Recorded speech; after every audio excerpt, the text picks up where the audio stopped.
Today, we're diving deep into a really fascinating way of looking at the soul's journey through existence. We're going to break it down into 5 core principles of reincarnation that paint a pretty wild picture. So, here's our roadmap. We'll start with the basic rules of the universe in the cosmic ledger, then we'll see how all the souls are organized in the spiritual pyramid, and explore why it's so hard to climb in the uphill battle. After that, we'll zoom in on the single most critical moment of any life, the final moment, and we'll wrap up by looking at what we carry with us and what gets left behind in echoes and erasure. All right, first up, the cosmic ledger. Let's get right into the most fundamental rule of this whole system. To really get our heads around this, we have to start with a big, foundational question. When a person is born, is a totally new soul just created out of thin air? Well, according to this framework, the answer is a big, firm no. The core idea here is what you could call the law of conservation of life. Basically, the universe is a closed system. There's a fixed number of souls, and that's it. Life is never created, and it's never destroyed. It just gets transformed and moved around. The best way to think about this is like the water cycle on Earth, right? The total amount of water we have is constant. It just changes form. It evaporates from the ocean, becomes a cloud, and then comes down as rain. In the exact same way, souls in this system are just transitioning between different realms, maybe from a human to an animal, or from a hell realm to a heaven realm. But the total number of players in the game never, ever changes. Okay, so if the number of souls is fixed, how are they all arranged? Where does everyone fit in this grand scheme? That brings us to our second big idea, the spiritual pyramid, which is basically a map of existence itself. So picture this, all of existence is shaped like a giant pyramid. And what's really striking is how everything is distributed. The vast, overwhelming majority of all life is packed into the very bottom levels. As you start to climb up the ladder to beings like humans, and then even higher to enlightened folks like sages, the population just shrinks dramatically. Now, this pyramid shape has a really profound implication, which the source explains with a neat social analogy. Think about it. There are always way more regular citizens than there are mayors, and way more mayors than there is a single president, right? It's the same idea here. The lower-ranked souls will always, by design, vastly outnumber the higher-ranked ones.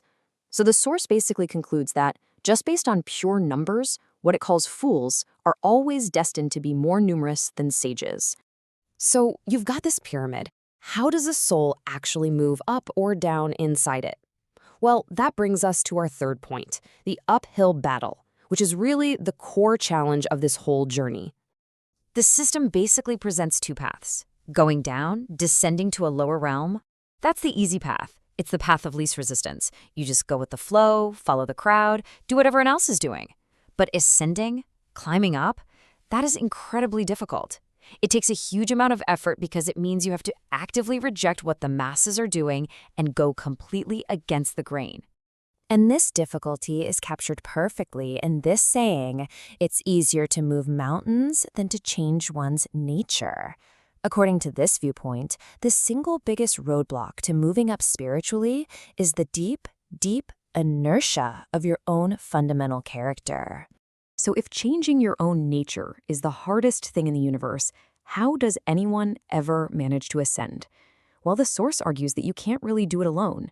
It requires external help. You have to seek out guidance from beings on a higher level, while at the same time actively resisting the pull of your own peers, whose collective weight just wants to drag you back down. All right, now let's zoom in on what this system says is the single most critical moment in any given life, the one instant that determines the entire next chapter of your soul's journey. After a whole lifetime of struggling, of climbing up or sliding down, what is the one moment that actually seals your fate for your next incarnation?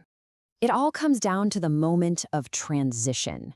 The source lays out a really clear sequence of events. It says your state of consciousness at the very instant of death is what determines the underlying structure of your soul, what it calls its antimatter composition. And that structure, in turn, is what decides exactly where you're headed in the next life. But why is that final moment so powerful? Well, you can't fake it. The source brings up this principle: for where your treasure is, there your heart will be also. What this means is, if you spent your entire life treasuring, say, material wealth, then that's where your consciousness is going to be at the moment of death.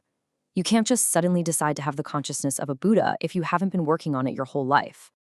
And that brings us to our final section. Let's take a look at what actually remains after this long, long journey. And just as important, what has to be forgotten?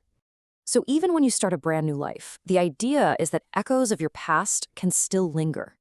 Sometimes they might show up as physical things, like an unexplained birthmark, right, where you had an injury in a past life. Or they could be innate personality traits that kind of reflect a previous existence, whether you're an animal or maybe even a celestial being. Your very being, your words and actions, become like a geological record of your soul's deep history. But here's the catch. While these subtle little imprints might exist, all of the major, explicit memories are totally wiped clean. And this is done through a mythical elixir known as Meng Po's soup, which is given to souls right before they're reborn to erase every single memory of their previous life. And this brings up a huge question, right? If we've lived all these different lives, why on earth is it so important that our memories get erased every single time? What's the point of this cosmic amnesia? The answer, according to this text, is all about maintaining cosmic order. I mean, just imagine the absolute chaos if we remembered everything. Your new child could be your sworn enemy from 3 lifetimes ago. Your spouse could have been your great-grandmother. Society would just collapse under the weight of all those ancient grudges and impossibly tangled relationships. So, in this view, forgetting isn't a punishment at all. It's actually an act of cosmic mercy. And this brings us to our final thought, a really powerful question to leave you with. In a system where the number of souls is fixed, where the pyramid structure of existence makes climbing up a huge statistical long shot, and where every single hard-won memory is ultimately erased before you start all over again, what is the ultimate purpose of the soul's journey?